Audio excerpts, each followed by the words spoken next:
guys, Eric's Garage AZ coming at you today, and today I'm going to do a little bit of maintenance on my 2006 Ford Mustang GT Premium. And what we're going to do is we are going to simply replace the serpentine belt. So back here you see my car, and I'm going to go through the necessary steps to get it done. Some people, when your belt starts to chirp and whatnot, they put that belt dressing on there to stop the chirp. That's just a temporary fix. I got time today to go ahead and do the whole thing, so we're just going to replace the serpentine belt, so stick around for more. So we're going to be going step by step through this, and you see the tools needed are an 8mm socket and 1/2 inch driver, and I prefer to use the breaker bar. And right now what you see me doing is simply loosening up the 8mm nut from the air intake. I'm using a cold air intake, and I have a little bit larger throttle body intake. Many of you may not have that. I'm also, as you see here, removing the mass air sensor from the side of the cold air intake tube, and then I'm going to be pulling the entire cold air intake tube assembly out of the way. That way I can have access to the front of the engine.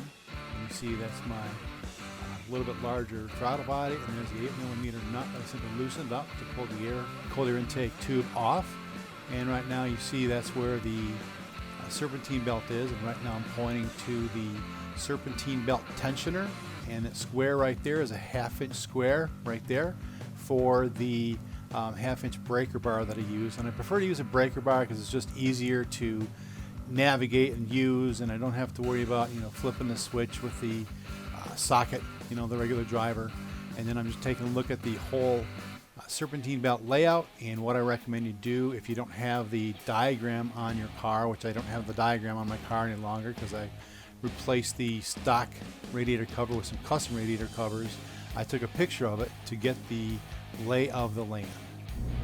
Alright, so my breaker bar is secure in that position on the tensioner, and I found it's always easier to push than to pull, so the breaker bar is right here.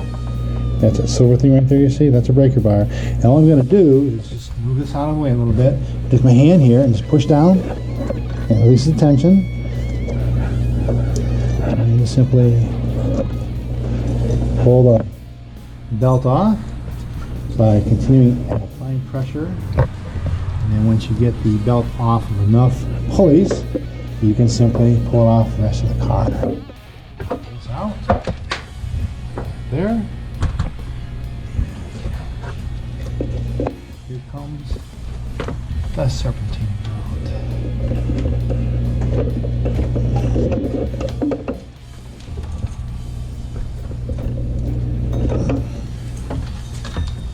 Alright, so there's the belt. It's completely off the car, and a little story here in a second. Alright, so years ago, you didn't have just one serpentine belt like you do today, and what that did is it aligned the serpentine belt and the engineering behind it aligned all the pulleys to the front of the engine, so you have one belt that controls your fan, and it controls your air conditioning, controls your alternator, controls your power steering pump. A lot of different components require a motion to activate them. Well, years ago you had several different belts doing the same thing. You had an alternator belt, you had a fan belt, you had a power steering belt, sometimes you had a separate even air conditioning belt, and people were losing these belts like crazy because they were very small and very thin, and they weren't made of the quality compounds they are today. So that's why years ago engineers developed the serpentine belt system, which is really simple to do. All I have to do is release the tension on the tensioner, the pulley tensioner you saw there, and simply pull the serpentine belt off, and now it's a matter of putting the serpentine belt on in the right position.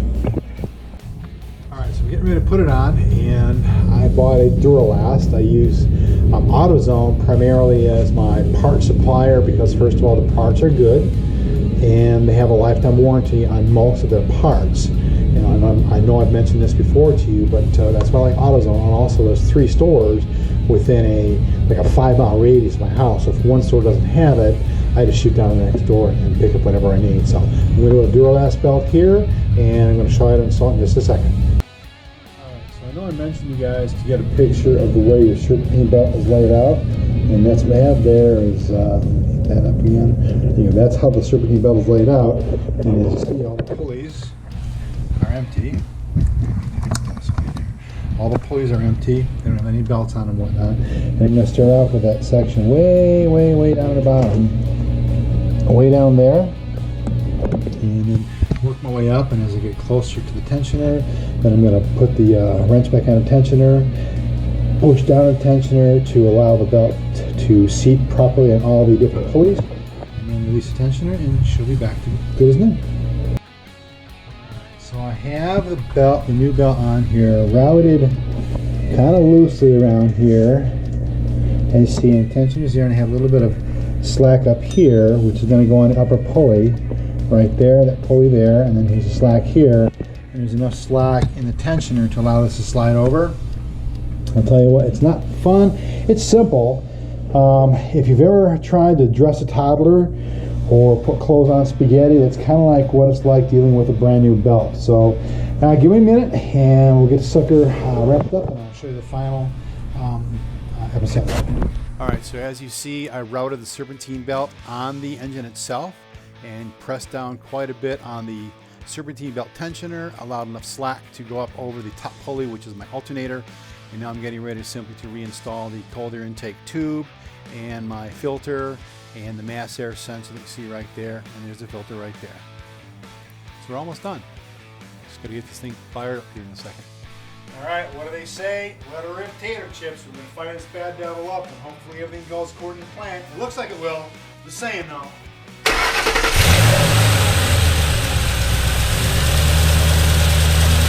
Man, I love it when a plan comes together. I remember, folks, like, subscribe, share, drive it like you stole it, bitches. Till next time. Hey guys, thanks for watching that last video. I hand selected a couple videos for you to watch right now. Click here.